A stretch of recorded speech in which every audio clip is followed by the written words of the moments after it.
Oak Park and River Forest High School serves more than 3,400 students in a facility built in 14 stages from 1907 to 1968.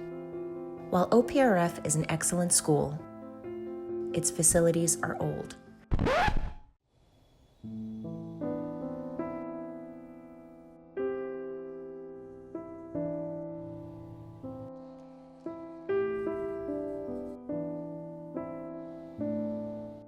And while those facilities have been well maintained, education and student needs have changed considerably in the last half-century.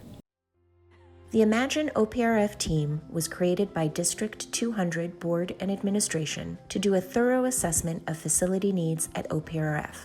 The team included 30 community members and 10 faculty and staff members who spent more than a year researching facilities needs and creating a long-term plan to address them, and to create a comprehensive, long-term facilities master plan to guide investment in facilities for the next 10 years.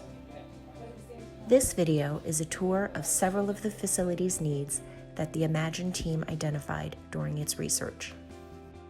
Today's student-centered learning requires flexible, technology-rich spaces that enable students to collaborate and meet individualized learning needs. The school has made a few efforts to have these sorts of collaborative classrooms. One is our business incubator. It's a room that emulates an office setting in many ways. There's a conference room where you work together collaboratively. There are presentation pods where there's a small table with a display on the wall, and students can work together in groups, and they can collaboratively build their knowledge and their understanding of the subject matter, and it's done in a way that emulates the same practices that you would find if you went into an office environment or a professional setting. So the business incubator is a good example of the type of classroom that we would like to see. It's just a shame that we only have one of them. Other classrooms require renovation, reconfiguration, or expansion to meet students' learning needs and adequately prepare them for college and careers. Science laboratories were areas where Imagine found particular need.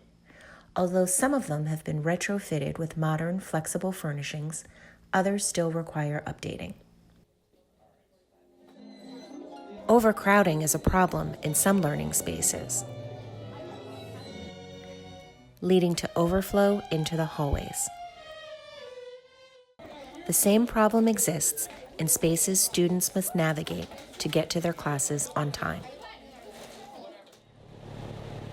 Several spaces at OPRF lack up-to-date plumbing and ventilation, which cannot be retrofitted in their current locations. The boys' PE locker rooms have ceilings too low to install modern ventilation systems. The 90-year-old pools cause breathing difficulties for users due to inadequate ventilation. Broken ceilings and warped, damaged floors due to water leakage present injury risks for students. The Imagine team also found several instances where overcrowding of some facilities during classes or after-school extracurricular activities raised potential health and safety issues as well. I mean, I would show the music spaces and I would give them a tour when we're trying to rehearse 300 kids in a room that's not built for 300 kids.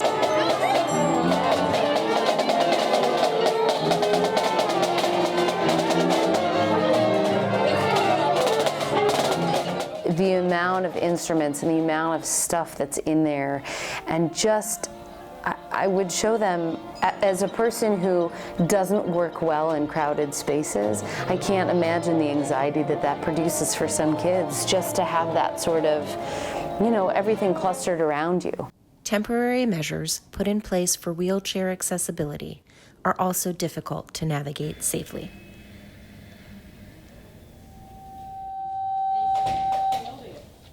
The Imagine team found several ways that current facilities undermine equity instead of creating a welcoming school for all.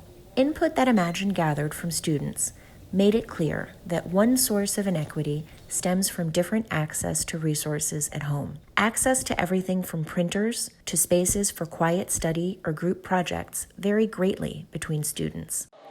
Students told the Imagine team that they wanted more small, flexible spaces where they could study, collaborate, and socialize during lunch periods and after school, with many students noting that they lack such spaces outside of school hours. One such space is the popular second-floor balcony, but it can only accommodate a few dozen students during lunch or after school. Students in general, and students of color in particular, told the Imagine team that they wanted to be able to stay on campus longer and have places to work between the end of the school day and the start of evening activities. But OPRF's existing spaces are not designed to accommodate those student needs. In terms of talking about the limitations of the library and how they were not always able to accommodate students, one of the sort of most recurrent things I heard was that they would love to serve students beyond the school day, to serve as kind of a hub where students could collaborate, where they could access resources, where they could address different research needs or work on homework or study or be social within a space that promoted learning, was safe, was welcoming. The Imagine team also found that OPRF's all-gender restrooms and locker rooms fall short of providing for student needs in an equitable fashion. OPRF has just passed this fantastic policy to make sure that students who are gender nonconforming or transgender really feel welcome in this building. One of the facilities we found that works against that is the current all-gender bathroom facilities. There are too few of them. They are not conveniently located in all parts of the building, and frankly, the condition of some of them was pretty poor. The Imagine team found that OPRF is not a welcoming building for anyone who uses wheels to navigate. There are only 2 elevators, both of which are old and slow, and neither of which serve the south or far north ends of the building. Some specific areas of the building can only be navigated via makeshift ramps, while others, like the science room, cannot be accessed at all by a student who uses a chair because of stairs or narrow doorways. The issue of ADA accessibility is just one of the facility's needs the Imagine team identified in the special education team spaces. Students served by this program include some with profound special needs, and this retrofitted space does not fully support student learning.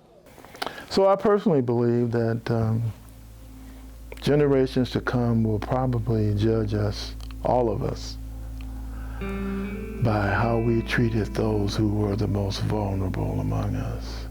The area is too cramped for students and their aides to maneuver. What's that?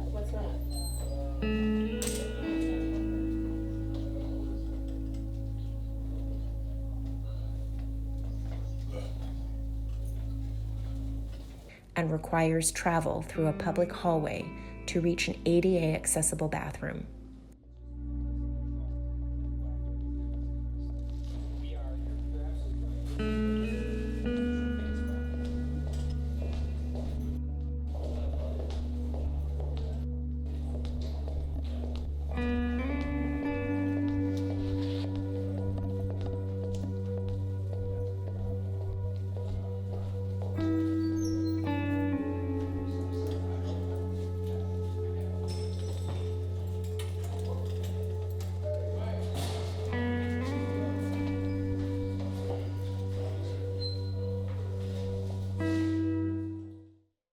Improving this particular special education space, along with others, is an equity issue.